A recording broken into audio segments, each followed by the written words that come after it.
तो क्षमा प्रार्थना कर लो। अगर लगता है किसी के प्रति कोई भी वैर विरोध की गांठ बन चुकी है, बर्तन साथ रहते हैं भाई, 4 बर्तन साथ रहते हैं, खटका पटका हो जाता है, खटका पटका हो जाता है, तो जो अगर हो गया है ठीक है। गलती किससे नहीं होती? जरा सोचो, गलती किससे नहीं होती? क्या मुझसे नहीं होती? आपसे नहीं होती? पापा से नहीं होती? पड़ोसी से नहीं होती? किससे गलती नहीं होती? गलती होना मानवीय स्वभाव है। गलती होना मानवीय स्वभाव है। मुझसे भी गलती हो सकती है और आपसे भी गलती हो सकती है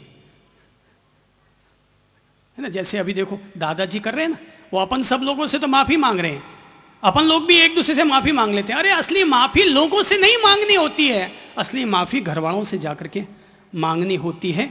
और घरवालों के पास जाकर, बहू के पास, बेटी के पास, बहू के पास, उनसे जाकर के आज का जो पर्व है, लोग कहते हैं कि 84 लाख जीव योनियों से क्षमा प्रार्थना की जाती है। मैं बता देना चाहता हूं, ये 84 लाख जीव योनियों से अपने कोई वैर विरोध थोड़ी है।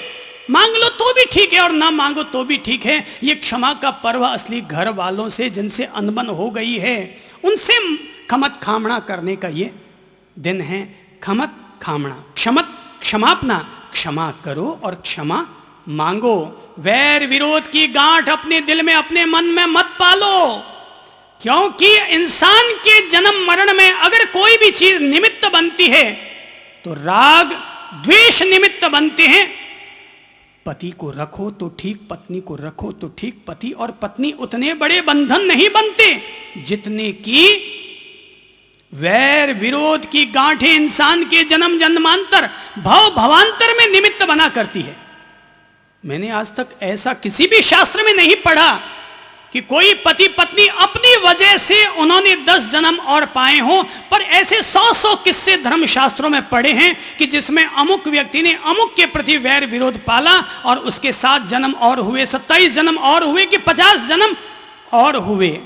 पति पत्नी आराम से प्रेम से रहो ना, बच्चे हैं आराम से उनसे प्रेम करो, माँ बाप है खूब सेवा करो, पर किसी के प्रति भी वैर विरोध की गांठ अपने दिल में मत पालो, अपने दिल में मत पालो।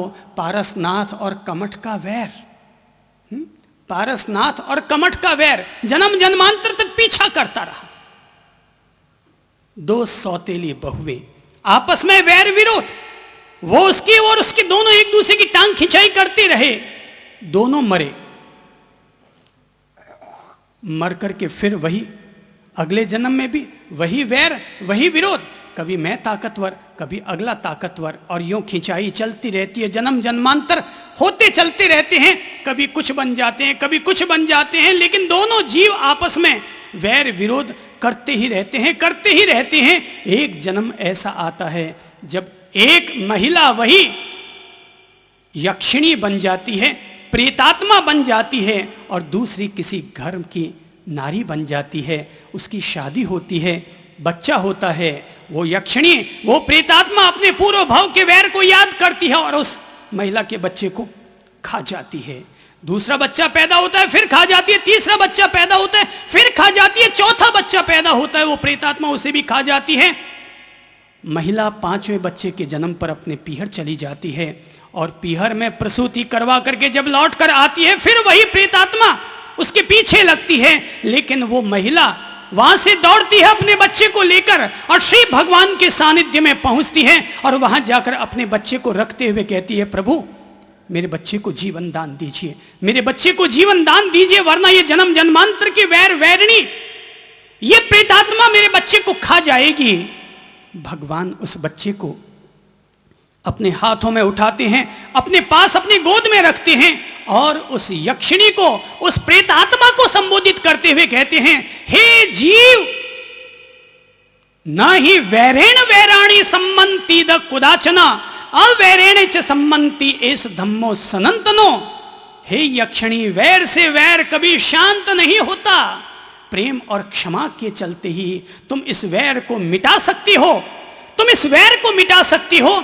अगर तुम इसी तरह से वैर विरोध करती रही तो जन्म जन्मांतर और भटकते चले जाएंगे। पर अगर आज तुम इस जन्म में अपनी इस सौतन महिला को अगर माफ कर दोगे तो तुम इसी जन्म में ही अपनी प्रेत योनि से मुक्त हो जाओगे, इसी जन्म में अपनी प्रेत योनि से मुक्त हो जाओगी। हम भी जिनके प्रति भी वैर विरोध आ चुका है, अगर आप हकीकत में उसे माफ कर देते हैं तो धर्म की अनुमति लेते हुए मैं ये कह सकता हूं कि आप भी इस जन्म में मुक्त हो सकते हैं। पर अगर हमने अपने दिल में और मन में इसी तरह की वैर विरोध की गांठें बांधते रहे तो दुनिया भर का चाहे जितना धर्म कर लो, पर धर्म में वो ताकत नहीं होगी जो आपको मुक्त कर सके। मुक्त आप तभी होंगे जब आप एक दूसरे को माफ करने का बड़प्पन दिखा देंगे। एक दूसरे को माफ करने का बड़प्पन दिखा देंगे तो ही आप मुक्त हो पाएंगे, तभी आप प्रभु को प्रिय हो पाएंगे, नहीं तो नहीं हो सकते मेरे प्रभु जी। लड़ना पड़ता है अपने आप से, जीतना पड़ता है अपने आप को। संवत्सरी पर्व पर कि जब हम सब लोग मिलकर के अपने संवत्सरी पर्व की वार्षिक आलोचना संपन्न करेंगे तो हमें सबसे पहले अपने भीतर क्षमा भाव को ले आना चाहिए, ताकि हम जिन जिन के प्रति भी वैर विरोध की गांठ बन चुकी है अपनी ओर से झुक सके, विनम्र हो सके, माफ़ी मांग सके, माफ़ कर सके। सोचो, याद करो, क्या आपने कभी किसी नौकर को डांट लगाई है? सोचो, कभी किसी नौकर को डांट लगाई है? मन में संकल्प लो, अपने उस नौकर से जाकर आज माफी मांगूंगा। सोचो कि अगर हमने अपने किसी नौकर या नौकरानी को साल भर में कभी भी डांट लगाई है तो आज जाकर के उससे माफी मांगूंगा और उसको याद दिलाऊंगा कि मैंने अमुक दिन तुम्हें डांटा था, उसकी खमत खामना आज कर रहा हूं। फॉर्मेलिटी के रूप में खमत खामना मत करो। ये कोई फेस्टिवल नहीं है, ये कोई त्योहार नहीं है कि हाँ भाई हाथ मिलाना ही पड़ेगा, दुआ सलाम करना ही पड़ेगा, राम राम करना ही पड़ेगा, जय जिनेंद्र कहना ही पड़ेगा। ये कोई कंपलसरी नहीं है। पर जिन जिन के प्रति याद करो, नौकर नौकरानी, हाँ मैंने अमुक दिन डांट लगाई, अथवा हे भोपाराम मैंने तुम्हें अमुक दिन डांट लगाई तो आज मैं तुमसे अमुक दिन की खमत खामना कर रहा हूं। मैंने अमुक दिन अपनी पत्नी को गुस्से में आकर के चांटा लगा दिया था, याद करो उस दिन को और निर्णय करो, आज मैं अपनी पत्नी से जाकर के खमत खामना करूंगा, क्षमापना करूंगा उस दिन के लिए कि जिस दिन मैंने चांटा लगाया था। उस दिन तो गुस्से का दिन था, आज का दिन प्रायश्चित का दिन होगा। आज का दिन प्रायश्चित का दिन होगा। प्रायश्चित करने से ही आदमी की आत्मा धुलती है। प्रायश्चित करने से ही आदमी की आत्मा निर्मल होती है। मुक्ति के प्रेमी हमने कर्मों से लड़ते देखे, मखमल पर सोने वाले कांटों पर चलते देखे। मुक्ति के प्रेमी हमने कर्मों से लड़ते देखे, मखमल पर सोने वाले कांटों पर चलते देखे। मुक्ति के प्रेमी हमने।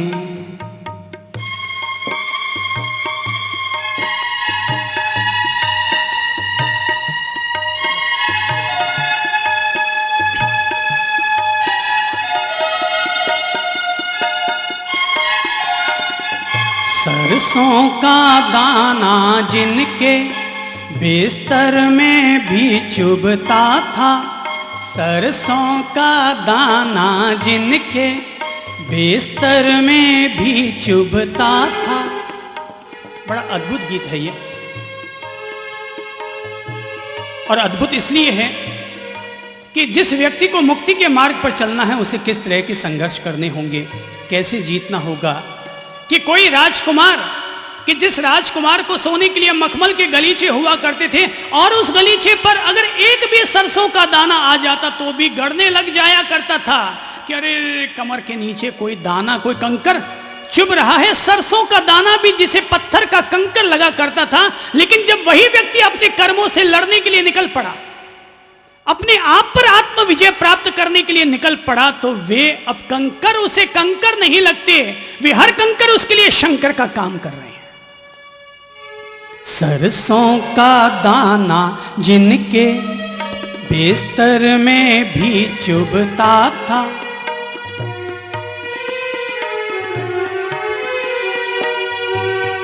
सरसों का दाना जिनके बिस्तर में भी चुभता था, काया की सुध नाही गीदड़ तन खाते देखे, मुक्ति के प्रेमी हमने कर्मों से लड़ते देखे, मखमल पर सोने वाले कांटों पर चलते देखे, मुक्ति के प्रेमी हमने।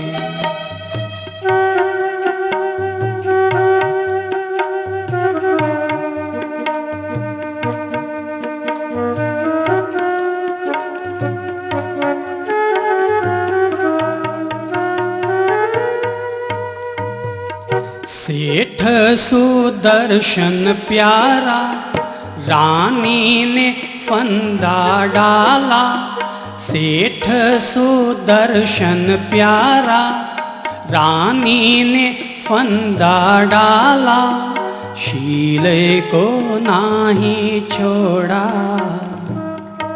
शूली पर चढ़ते देखे। याद आ रही है ना कहानी, सेठ सुदर्शन की कहानी कि रानी ने फंदा डाल दिया था सेठ सुदर्शन के गले में, लेकिन सेठ सुदर्शन इतना पक्का रहा कि उसने शील का त्याग नहीं किया, सूली पर चढ़ना स्वीकार कर लिया।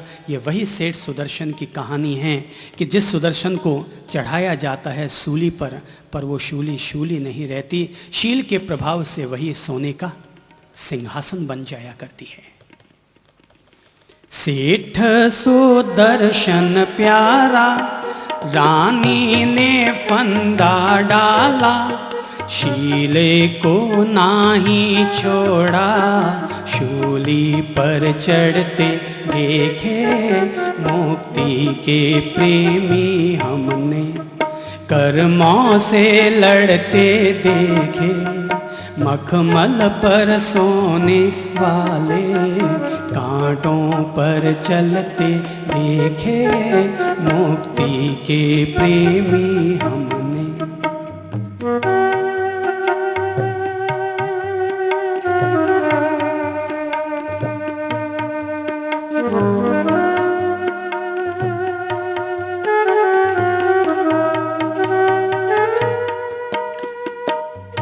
अयोध्या नगर सजा था, राज्याभिषेक रचा था, अयोध्या नगर सजा था, राज्याभिषेक रचा था, ऐसे समय श्री राम जंगल में जाते देखे, ऐसे समय श्री राम जंगल में जाते देखे, मुक्ति के प्रेमी हमने कर्मों से लड़ते देखे, मखमल पर सोने वाले कांटों पर चलते देखे, मुक्ति के प्रेमी हमने।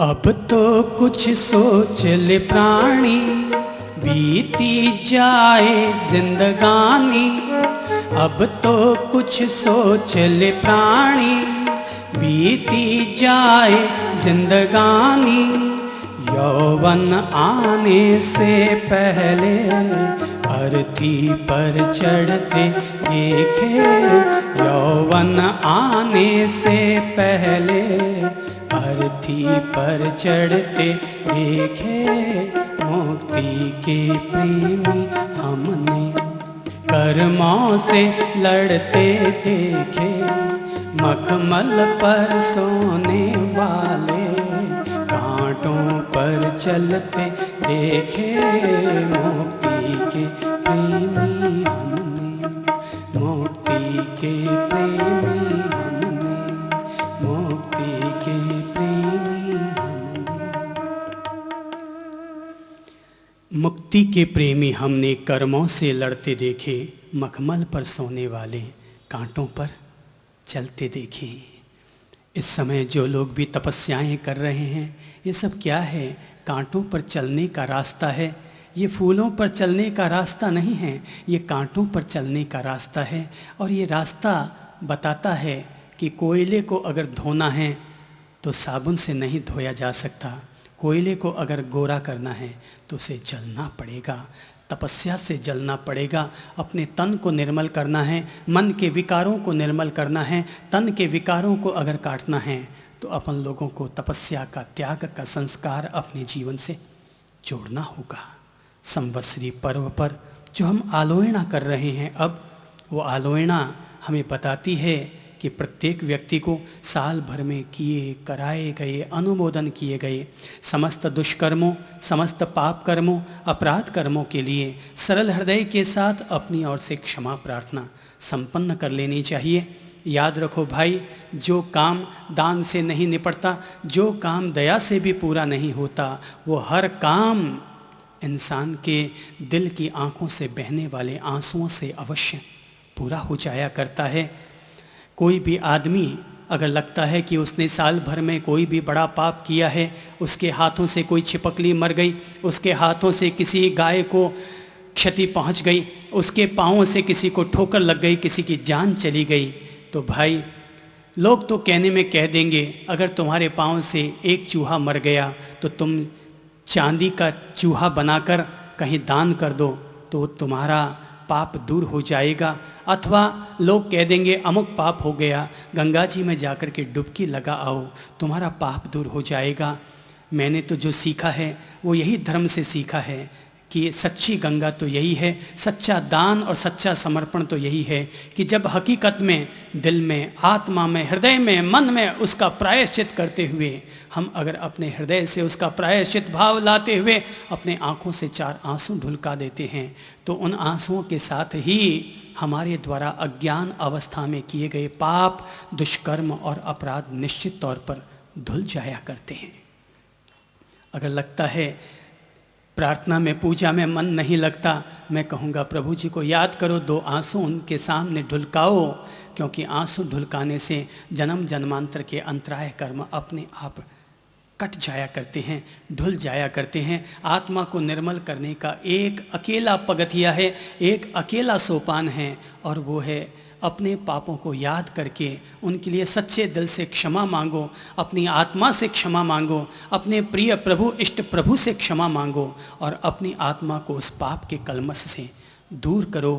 कहते हैं कि जब मरुदेवी भगवान ऋषभदेव के दर्शन करने के लिए जा रही थी तो भले ही ऋषभदेव उनके पुत्र थे, पर माँ मरुदेवी सोचने लगी कि मैं सदा भरत को उलाहने दिया करती थी, अपने पोते को उलाहना दिया करती थी कि तू मेरे बेटे ऋषभदेव का ख्याल नहीं करता। पर हकीकत में ये है कि मैंने ऐसा कह करके एक केवल ज्ञानी की, एक तीर्थंकर की आशातना और अवहेलना की है। मेरे द्वारा पुत्र मोह के वश होकर एक तीर्थंकर, एक केवली की आशातना हुई है। वो मन में प्रायश्चित करने लगती है, उसकी आंखों से आंसू ढुलकने लगते हैं और कहते हैं कि ऋषभदेव भगवान बाद में मोक्ष जाते हैं, उससे पहले उनकी माँ मरुदेवी मोक्ष को उपलब्ध हो जाती है अपने आंखों से बहने वाले इन्हीं आंसुओं की धारा के चलते। कहते हैं मृगावती भगवान महावीर के समवसन में बैठी होती है, सूर्य और चंद्र दोनों देवता भगवान की उपदेश, भगवान की देशना सुनने के लिए आते हैं। दोनों साथ आते हैं, इसलिए रात और दिन का पता नहीं चलता, भगवान से चर्चा में मशगूल रहते हैं। और जब उनका समय हो जाता है तो सूर्य और चंद्र अचानक चले जाते हैं और उनके जाते ही चारों तरफ अंधकार छा जाता है। मृगावती को लगता है अरे इतना तो दिन था, अचानक ये रात कैसे हो गई। मृगावती रात के अंधेरे को चीरते हुए अपने धर्म स्थान पर पहुंचती है साध्वी जीवन। रात के अंधेरे में अपने उपाश्रय और स्थानक में पहुंचती है। जैसे ही उनकी गुरुणी चंदनबाला उन्हें देखती है, गुरुणी से निवेदन करती है कि गुरुणी जी, आज सूर्य और चंद्र एक साथ भगवान का उपदेश सुनने के लिए आ गए थे। उजाले और अंधेरे का पता न चल पाया, फर्क न लगा पाई, और अचानक जब वो चले गए तो यहां लौट करके आ गई। गुरुणी ने डांट लगाई। गुरुणी तो सो गई, पर साध्वी मृगावती रात भर प्रायश्चित करती रही कि आज मेरी वजह से, मेरे अमर्यादित आचरण की वजह से, मेरे द्वारा ज्ञान और बोध न रखने की वजह से आज मेरी गुरुणी जी को गुस्सा करना पड़ा, मुझ पर डांट लगानी पड़ी। आज मैंने अपने राजकुल, राजघराने, साध्वी जीवन के खिलाफ आज मैंने आचरण किया। रात भर वो प्रायश्चित करती रही, रात भर वो रोती रही, रोती रही, रोती रही, और उसी आंसुओं की धारा में ही उसको केवल ज्ञान और परम ज्ञान, परम आत्मज्ञान उसे उपलब्ध हो गया। इन्हीं आंसुओं की धारा से केवल ज्ञान और परम ज्ञान हो गया। और कहते हैं कि तभी अचानक एक सांप आने लगा, गुरुणी के पास आया। उसने अपने ज्ञान से जान लिया कि गुरुणी के पास एक सांप गुजर रहा है। वो झट से करीब आई, अंधेरे में करीब आई, और उसने गुरुणी जी के हाथ को एक तरफ कर दिया ताकि सांप बगल से गुजर जाए। तो जैसे ही गुरुणी के हाथ को शिष्या टच करती है कि गुरुणी की आंख खुल जाती, और खुलती वो पूछती है, क्या बात है, मेरा हाथ कैसे पकड़ा? शिष्या ने कहा, मृगावती ने कहा, गुरुणी जी, अभी अभी इधर से सांप गुजरा था, तो मैंने आपके हाथ को बचाने के लिए कि सांप गुजरेगा और उसे कोई असुविधा ना हो, आपको भी नींद ना टूट जाए, इसलिए मैंने हाथ आपका इधर कर दिया। बोले कि इधर कर दिया? इतने अंधेरे में तुम्हें कैसे पता चला? कैसे तो तुम्हें मेरा हाथ दिखाई दिया और कैसे तुम्हें सांप नजर आया? शिष्या ने कहा, मृगावती ने कहा, गुरुणी जी, आपकी कृपा से मुझे सांप भी दिखाई देने लग गया है और अंधेरे में आपका हाथ भी नजर आने लग गया। गुरुणी ने पूछा, तो क्या तुम्हें कोई केवल ज्ञान मिल गया, परम ज्ञान मिल गया? मृगावती साध्वी ने कहा, गुरुणी जी, ये भी आपकी कृपा है कि मुझे परम ज्ञान, केवल ज्ञान, परम ज्ञान प्राप्त हो गया। गुरुणी को भी मन में ठेस लगी। उसे लगा कि अहो, मैंने शिष्या मानते हुए आज एक केवली की आशातना कर डाली, एक केवल ज्ञानी परम आत्मज्ञ साध्वी की आज मैंने उपेक्षा कर डाली, उसे मैंने डांट लगाई, मैंने बहुत बड़ा अपराध किया, पाप किया। और वो भी आंसू ढुलकाते हुए प्रायश्चित करने लगी, अपने द्वारा कहे जाने वाले शब्दों की आलोचना करने लगी, आलोचना करने लगी। और कहते हैं, सुबह भोर होती है, उससे पहले गुरुणी चंदनबाला को भी केवल ज्ञान और परम ज्ञान प्राप्त हो जाता है। प्रायश्चित के आंसुओं के जरिए व्यक्ति अपनी आत्मा को निर्मल करता है, मांझता है, धुल जाया करती है। असली गंगा वो है जो कि हमारे नैनों से बहा करती है। एक भागीरथी वो है जो हरिद्वार से गुजरती है, और एक भागीरथी वो है जो हमारे नैनों के प्यालों से उतरा करती है। कहते हैं कि शिष्य निकल पड़ा कि आज संवत्सरीय पर मुझे तो बहुत तेज भूख लगी हुई है। गुरु ने कहा, भाई आज के दिन तो कम से कम उपवास कर। सभी मुनि जनों के 8-8 उपवास, 3-3 उपवास है, आज के दिन तो तू उपवास कर ले। शिष्य ने कहा, गुरुजी, मुझसे भूख बर्दाश्त नहीं हो रही है, 12 बज गए, मुझे तो भूख पर भूख लगती चली जा रही है, मुझे खाना लेने की इजाजत दीजिए। गुरुजी को आया गुस्सा और कहा, अच्छा बढ़ मर। और गुरुजी ने गुस्से में आकर शिष्य को रवाना कर दिया। शिष्य को आहार सही घर घरानों से तो मिल ना पाया, तो कोई छोटी मोटी जाति वालों के यहाँ जाकर के बाजरे की लुक्खी रोटी और सूखी रोटियां लेकर के आ गया। गुरुजी को ले जाकर आहार दिखाया, गुरुजी ये आहार लेकर आया हूं। गुरुजी को बुरा तो लगा हुआ ही था, गुरुजी ने उसमें थूक डाला। अरे भूख मर, तू भी कैसा जीवड़ा है रे, मैंने भी किसको दीक्षा दी जो आज संवत्सरी के दिन भोजन कर रहा है। थूक दिया।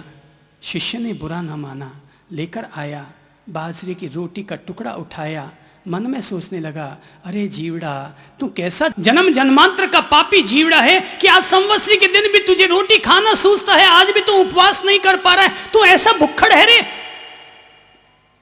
तू ऐसा भुक्खड़ है कि आज संवत्सरी के दिन भी तू खाना खा रहा है। रोटी हाथ में है, एक तरफ पानी है, मन में प्रायश्चित के भाव हैं। गुरुजी ने ठीक कहा था, आज के दिन तो तुझे उपवास करना चाहिए था, पर क्या करूं, मेरी पेट की आंतें मानती नहीं, रोटी मांग रही है। और वो थूक से भरी हुई उस रोटी को अपने मुंह के करीब ले जाता है, मुंह में पूरा रख भी नहीं पाता, आंखों से जो आंसुओं की धार निकल रही होती है, प्रायश्चित की उसी धारा से ही उसको वहीं पर ही केवल ज्ञान, परम ज्ञान प्राप्त हो जाता है। और जिस कार्य के लिए उसने संन्यास लिया था वो कार्य उसका सिद्ध हो जाता है। आलोहना का पाठ, आलोहना तभी सार्थक होगी जब हम लोग अपने दिल में सबके प्रति मैत्री का भाव, क्षमा का भाव, दया दान का भाव, करुणा का भाव, आलोहना का भाव लेकर आएंगे, तो ही हमारी ये आलोहना धन्य होगी, सार्थक होगी। जिनके चश्मा पहना हुआ है वे लोग कुछ देर के लिए अपना चश्मा उतार लें, अपनी जेब में रख लें, बहुत सहज भाव में आ जाएं, अपने दोनों हाथों को गोद में रख लें,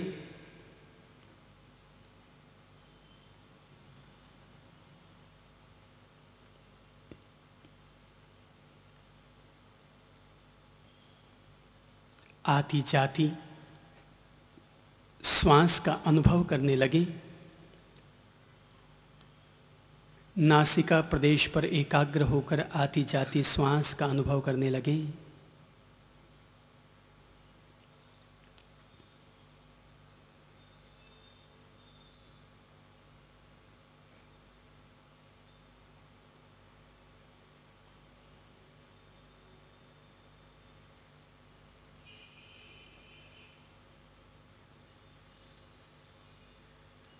और श्वास का अनुभव करते हुए एक ही भाव लाएं, और वो है श्री प्रभु शरणम, श्री प्रभु शरणम, श्री प्रभु शरणम,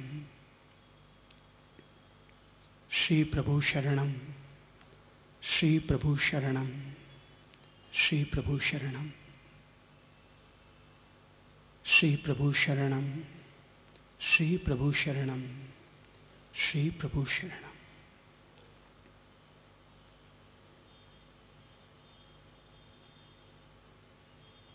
हे श्री प्रभु, मैं आपकी शरण स्वीकार करता हूँ। हे श्री प्रभु, मैं आपकी शरण स्वीकार करता हूँ। हे श्री प्रभु, मैं आपकी शरण स्वीकार करता हूँ।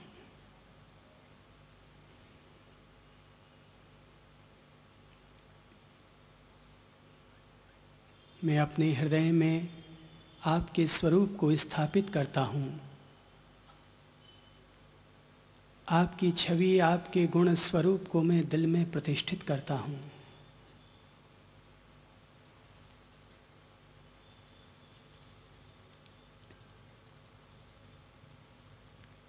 और आपको साक्षी बनाकर वर्ष भर में मेरे द्वारा किए गए समस्त दोषों के लिए क्षमा प्रार्थना करता हूँ।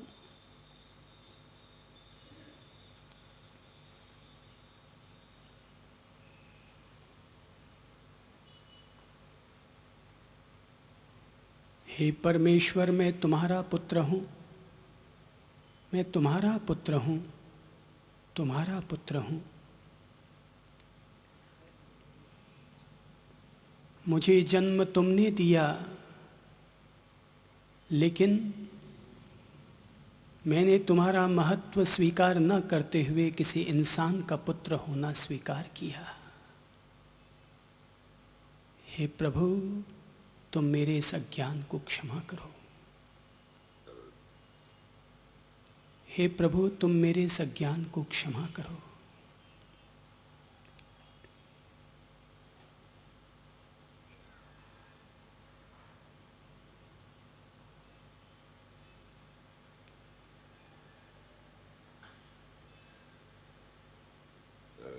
हे प्रभु, मेरा दायित्व था कि मैं आपकी आज्ञाओं का पालन करता रहूं।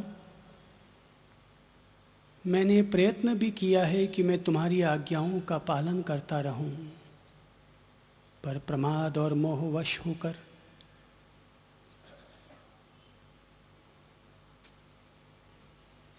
मैंने तुम्हारी आज्ञाओं का अतिक्रमण कर डाला हो, तो मैं उन सारे अतिक्रमणों के लिए हे प्रभु, तुमसे क्षमा मांगता हूँ, क्षमा मांगता हूँ, क्षमा मांगता हूँ।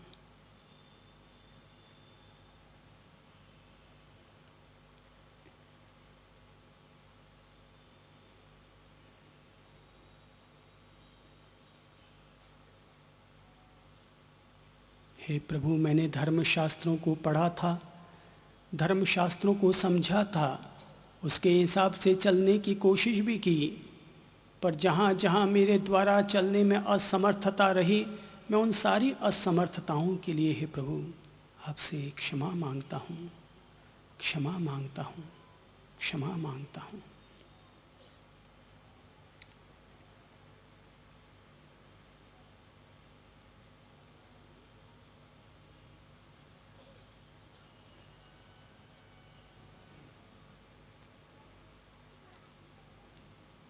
हे प्रभु, मुझे ज्ञान का सदा सम्मान करना चाहिए था,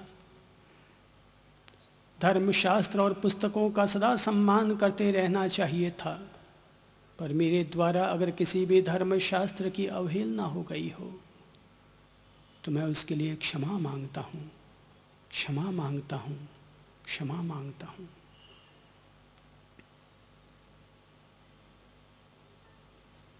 मैंने जाने अनजाने में किसी भी पुस्तक का पन्ना फाड़ा हो, किसी भी पुस्तक के कागज़ को जलाया हो, या किसी भी किताब कॉपी पर मैंने बैठक लगाई हो, पाँव लग गया हो, किसी भी कलम, पेंसिल, ज्ञान की वस्तु की आशातना अवहेलना हो गई हो, तो हे प्रभु, मैं आपको याद करते हुए अपने अज्ञान को स्वीकार करता हूँ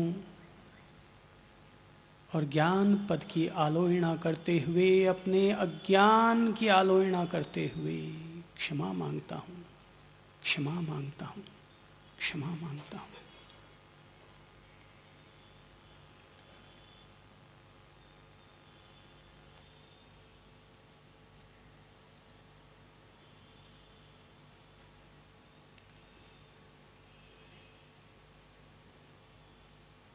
हे प्रभु, मैं तुम्हें स्वीकार करता रहा, तुम्हारे प्रति श्रद्धा रखता रहा, लेकिन मोह और माया में उलझकर मैं तुम्हें जब जब भूल बैठा हूँ और घर गृहस्थी के मोहजाल में पड़कर मैंने तुम्हारे प्रति अश्रद्धा कर डाली हो, शंका कर डाली हो, तुम्हें भुला बैठा हूँ, तो मैं सरल हृदय के साथ अपनी उस अश्रद्धा के लिए तुमसे माफ़ी मांगता हूँ, क्षमा मांगता हूँ, क्षमा मांगता हूँ।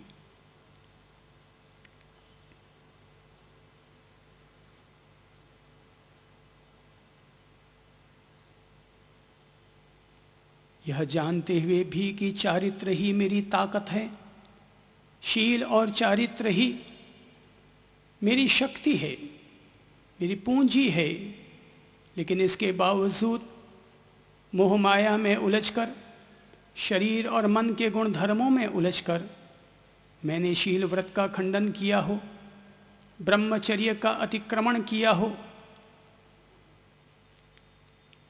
किसी भी नारी पर नारी के साथ मैंने गलत चिंतन कर डाला हो, तो मैं अपने उस हर दुःशील के लिए, हर गलत चिंतन के लिए, हर गलत कर्म के लिए हे प्रभु आपसे क्षमा मांगता हूँ, क्षमा मांगता हूँ, क्षमा मांगता हूँ। मुझे मर्यादा में रहना चाहिए था, मर्यादा में ही रहना चाहिए था, पर फिर भी मैंने दुष्चरित्र का सेवन कर लिया हो, तो मैं क्षमा मांगता हूँ, क्षमा मांगता हूँ, क्षमा मांगता हूँ।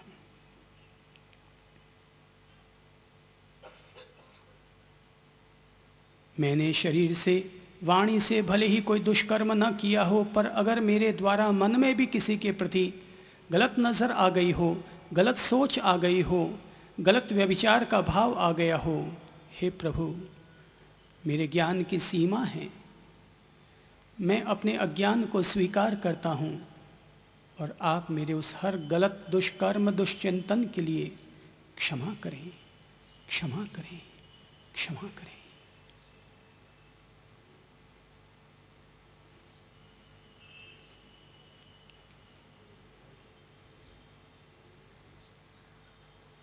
हे प्रभु, मेरा सामर्थ्य था कि मैं दीन, दुखी, गरीब और ज़रूरतमंद लोगों की मदद करूं, मगर फिर भी मैंने मदद नहीं की। द्वार पर आए हुए याचक को मैंने खाली हाथ लौटाया। मैंने दान धर्म का सम्मान न किया। अपनी कृपणता, अपनी कंजूसी, अपने परिग्रह भाव में ही उलझा रहा। हे प्रभु, मैं अपनी उस सारी कंजूसाइयों के लिए, अपनी परिग्रह बुद्धि के लिए आपसे क्षमा मांगता हूँ, क्षमा मांगता हूँ और प्रार्थना करता हूँ आप मुझे सद्बुद्धि प्रदान करें, सद्बुद्धि प्रदान करें।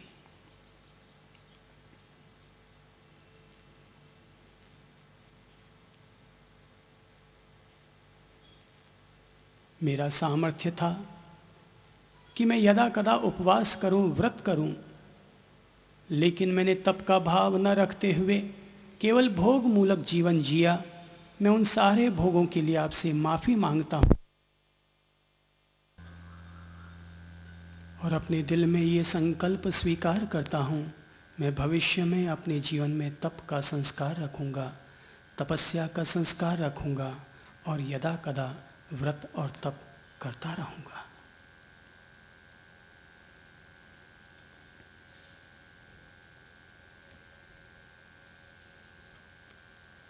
हे श्री प्रभु, मुझे अपने भावों को सदा शुद्ध रखना चाहिए था, सदा शुद्ध रखना चाहिए था, पर मेरा मन मेरे वश में नहीं है। सो कभी भी दुर्भाव आया हो, भाव गलत हो गए हों, स्वार्थ भरे भाव हो गए हों, मैं अपने भावों की कमजोरियों को समझता हूँ, अपने मन की कमजोरियों को जानता हूँ और इसीलिए अपनी उन कमजोरियों के लिए आपसे माफ़ी मांगता हूँ, माफ़ी मांगता हूँ, माफ़ी मांगता हूँ।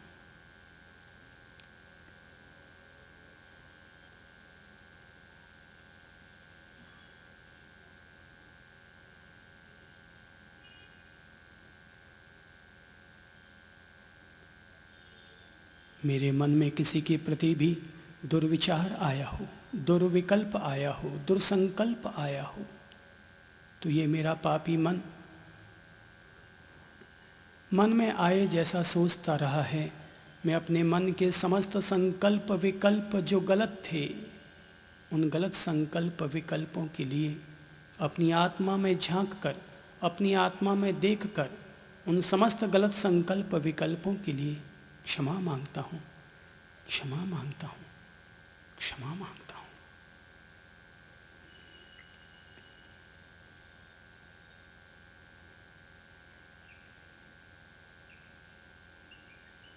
हृदय के आईने को देखते हुए मैं मन के सारे संकल्प विकल्प जो गलत थे, उन गलत संकल्प विकल्पों के लिए क्षमा मांगता हूँ, क्षमा मांगता हूँ।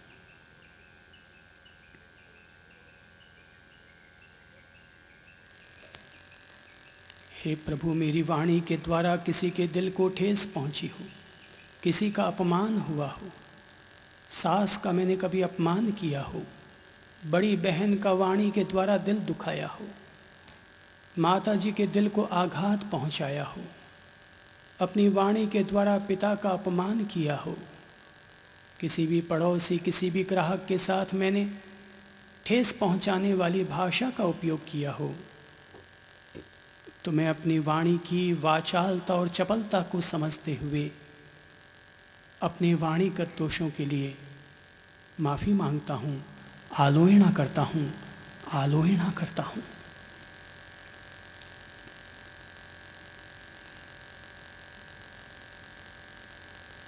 हे प्रभु, मैं भविष्य के लिए अपनी वाणी को विनम्र बनाने की जागरूकता रखूँगा, वाणी को मिठास से पेश करने की जागरूकता रखूँगा, पर जो अतीत में मेरे द्वारा गलत वाणी का उपयोग हुआ है, अपमान हुआ है, निंदा आलोचना हुई है, लोगों के दिलों को ठेस पहुंची है, मैं वाणी की उस वाचालता और चपलता के लिए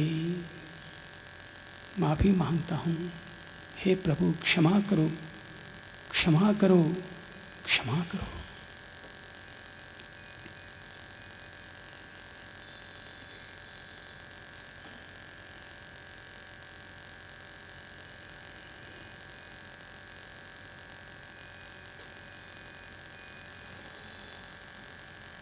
मैंने अगर किसी के भी गाल पर चंपत लगाई हो, थप्पड़ मारा हो, अपने हाथों के द्वारा किसी के शरीर को आघात पहुंचाई हो, हे श्री प्रभु आप मेरे इन हाथों के दोषों को क्षमा करें, हाथों के दोषों को क्षमा करें। मेरे द्वारा दरवाज़ा बंद करते समय, खोलते समय कोई छिपकली मर गई हो, कुर्सी को, बर्तन को उठाते और रखते वक्त मेरे इन हाथों से कोई भी जीव जंतु मर गया हो, चलते समय विवेक न रखने के कारण मेरे पाँवों से कोई कीड़े मकोड़े मर गए हों, तो मैं 84 लाख जीव योनि में रहने वाले उन समस्त ज्ञात अज्ञात जीवों से अपनी ओर से क्षमा मांगता हूँ, क्षमा मांगता हूँ, क्षमा मांगता हूँ। हे जीवों, हे जीवों, तुम हमें क्षमा करो, क्षमा करो और हमारे प्रति कोई तरह का बैर विरोध मत रखो।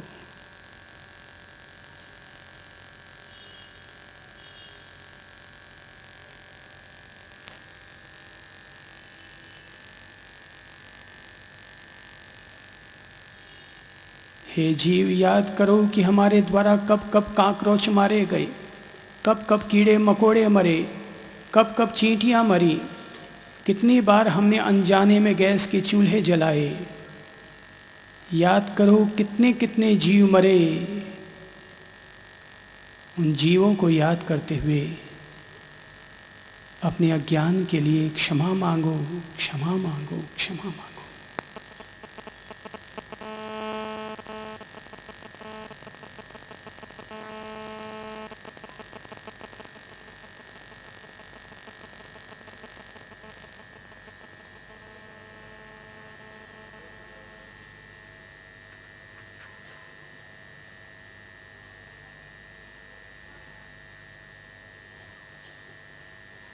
साल भर में हमारे द्वारा जब जब झूठ बोला गया, फ़ोन करते समय, मोबाइल करते समय, बातचीत में हमने सत्य को छिपाया और असत्य का सेवन किया। हे जीव, याद कर कि अपनी ओर से साल भर में कितनी बार हम लोग झूठ बोले हैं। हे प्रभु, हमें सत्य व्रत को जीना चाहिए था, लेकिन जब तब हम लोग झूठ बोलते रहे, हम अपने उन समस्त मिथ्या भाषाओं के लिए, मिथ्या संभाषण के लिए, हमारे द्वारा साल भर में जब जब भी सत्य व्रत का खंडन हुआ हो, मिथ्या भाषा का उपयोग हो गया हो, हम अपनी आत्मा को साक्षी बनाकर उन समस्त मिथ्या भाषणों के लिए सरल हृदय से क्षमा मांगते हैं, क्षमा मांगते हैं, क्षमा मांगते हैं। हमने साल भर में किसी भी प्रकार के झूठे दस्तावेज लिखे हों, सेल टैक्स, इनकम टैक्स की चोरी की हो, झूठे कागजात बनाए हों, झूठे बिल लिखे हों, अपने द्वारा जब जब भी अचौर्य व्रत का खंडन हुआ है, हम उन सारे चौर्य कर्मों के लिए अपनी आत्मा से क्षमा मांगते हैं, क्षमा मांगते हैं, क्षमा मांगते हैं।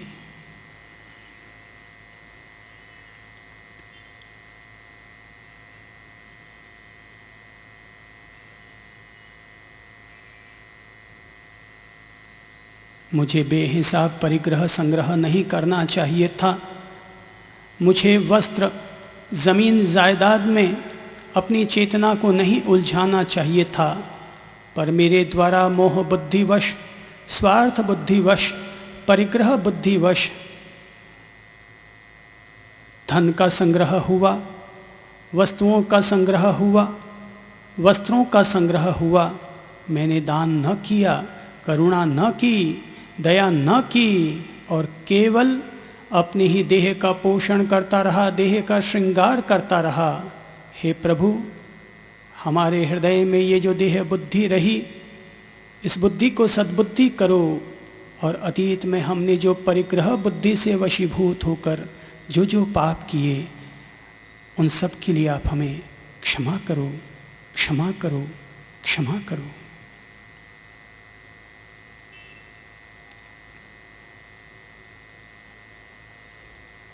हे प्रभु, दीन दुखियों की मदद के लिए मुझे रक्तदान तक करना चाहिए था, पर अगर मोह बुद्धि वश मेरे द्वारा किसी का रक्त शोषण हुआ हो, किसी गरीब का शोषण हुआ हो, किसी कर्मचारी का रक्त शोषण हो गया हो, मैंने समय रहते उनको वेतन न दिया हो, उनके दिलों को दुखाया हो, उनका शोषण किया हो, हे प्रभु मैं अपने उस हर अमर्यादा के लिए क्षमा मांगता हूँ, क्षमा मांगता हूँ, क्षमा मांगता हूँ।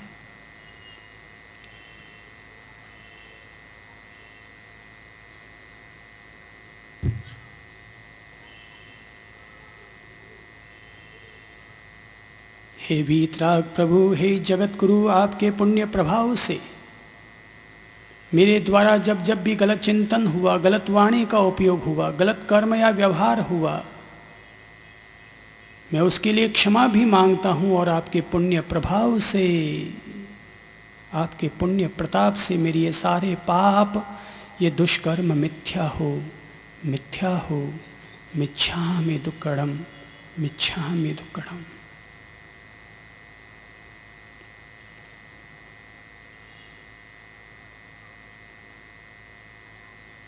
हे प्रभु मुझे आशीर्वाद दो, मेरे सिर पर अपनी करुणा बरसाओ कि आज के बाद मेरा जीवन सही मार्ग पर चलता रहे, लोक विरुद्ध कार्यों का त्याग करता रहूं, मुझे सदा इष्टफल की प्राप्ति होती रहे।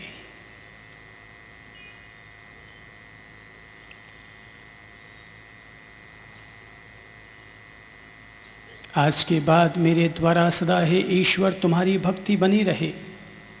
24 घंटे में 24 मिनट ही सही, पर मैं तुम्हारी प्रार्थना और पूजा के लिए अवश्य बैठूं। मैं एक सामायिक करने का व्रत लेता हूं। प्रतिदिन 48 मिनट 1 घंटे एकांत में बैठकर तुम्हारी पूजा और प्रार्थना के लिए तत्पर बनूंगा।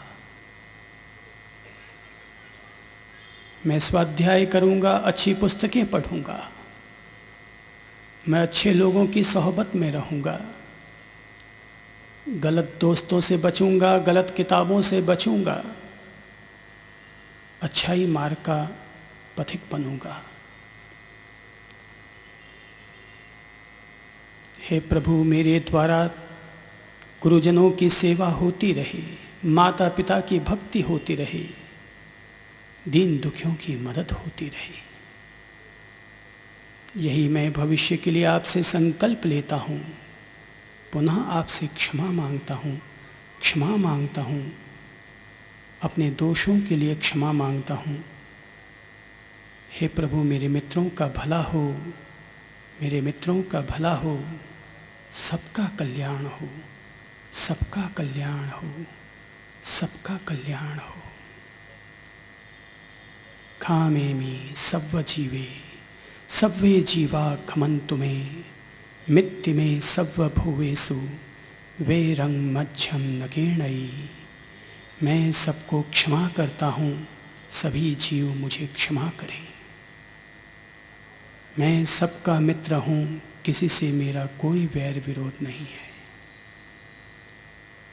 सर्वे भवन्तु सुखिनः, सर्वे सन्तु निरामयाः, सर्वे भद्राणि पश्यन्तु मा कश्चित् दुःख भाग् भवेत्। सभी सुखी हों, सभी का कल्याण हो, सभी निरोगी हों। हम सभी एक दूसरे का भला चाहें, हमारे द्वारा किसी को किंचित भी ठेस ना पहुँचे।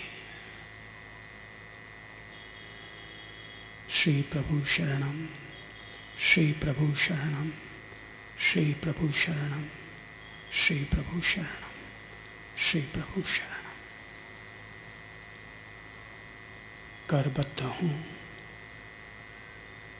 अपने जुड़े हुए हाथों को अपने छाती से स्पर्श करें।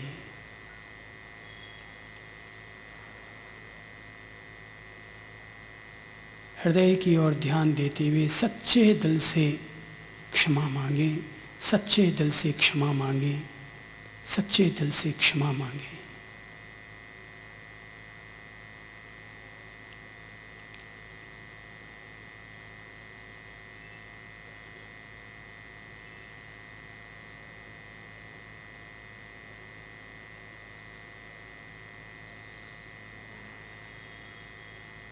खास तौर पर उसका चेहरा याद करो जिसके प्रति वैर विरोध रहा, जिससे आप बसते रहे या वो बसता रहा।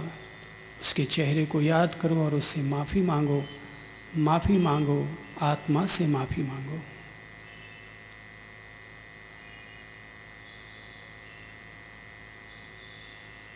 हे मैं तुमसे माफ़ी मांगता हूँ, माफ़ी मांगता हूँ, माफ़ी मांगता हूँ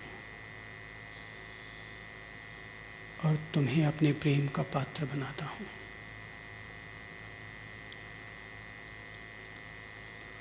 हाथों की कमल मुद्रा बनाएं, अंगुलियों को कमल की पंखुड़ियों की तरह खोलें और यह प्रेम भरा पुष्प उस तक पहुंचने दें जिसके प्रति हमारा वैर विरोध रहा।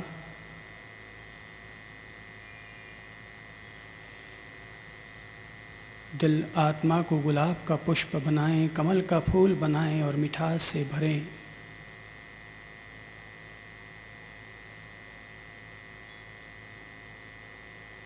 और इस पुष्प को अपने होठों का स्पर्श दें,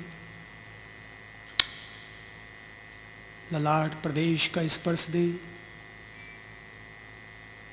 आकाश का ध्यान करते हुए श्री प्रभु को ये आलोयना का पुष्प समर्पित करें।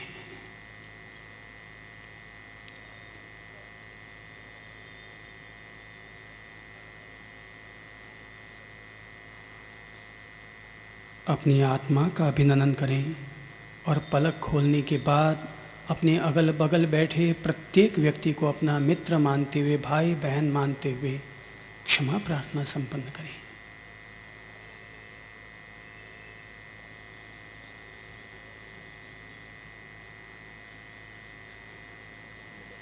हे भव्य प्राणियों, आप हम सब लोगों को भी क्षमा करें। हमने पूरी मर्यादा रखी, पूरा विवेक रखा कि हम 55 दिन तक आप सभी लोगों का पूरा मान सम्मान रखते हुए, अपनी पूरी मर्यादा रखते हुए आप लोगों के साथ व्यवहार करें, सत्संग करें। हम लोगों ने विशुद्ध रूप से यहाँ केवल एक माध्यम बनकर आए और श्री प्रभु के दिव्य संदेशों को, उनके दिव्य सत्य को हमने केवल अपनी भाषा में अपने तरीके से कहने का प्रयत्न किया और आप सब लोगों ने हमें बहुत प्रेम भाव से बड़े सम्मान देते हुए, हमें ही प्रभु तुल्य सम्मान देते हुए आप लोगों ने जो हम लोगों को सुना, जीवन के साथ जो जोड़ा, उसके लिए हम तहे दिल से अपनी ओर से आभार समर्पित करते हैं। हमारी बातें तो ठीक वैसे ही हुआ करती हैं जैसे कोई गर्भवती महिला का गर्भ होता है, जैसे गर्भ को संभाल कर चलना पड़ता है, वैसे ही जीवन में इन बातों को खूब संभाल कर जीना होता है।